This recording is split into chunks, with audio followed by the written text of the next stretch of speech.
तर नमस्कार मंडळी, मी वैशाली गवळे स्वागत करते तुमचं माझ्या चॅनलवरती, ज्यावरती आजपासून पाहायला भेटणारे तुम्हाला नवनवीन ब्लॉग्स. आणि आत्ता वाजलेत सकाळचे 6.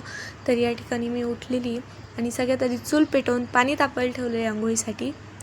तर आत्ता आपल्याला आवरायचा आहे गाईचा गोठा.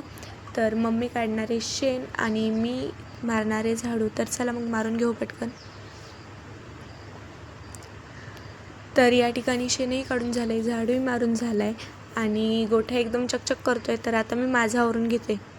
तर या ठिकाणी माझंही आवरून झालेलं आहे. पप्पा इकडे पित होते गाय आणि मम्मीने ठेवली होती स्पेशल अशी चुलीवरची चाय, बघूच शकता तुम्ही.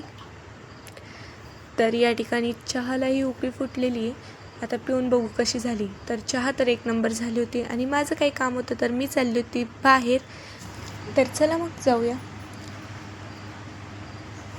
तर या ठिकाणी आमचं काम झालेलं होतं आणि मी चालली होती घरी. या कडाक्याच्या उन्हात मी बसली होती कडुनिंबाच्या झाडाखाली, गार हवा येत होती. तर इकडे संध्याकाळ झाली होती आणि गौरवदादा आणि डुग्गू बॅटबॉल खेळत होते. गौरवदादा करत होता बॅटिंग आणि डुग्गू करत होता बॉलिंग. आणि पप्पांनी संध्याकाळचं वैरण कापायला घेतलं होतं. असो, आजची कथा इथंच थांबवू. भेटूया पुन्हा. तोवर जय महाराष्ट्र.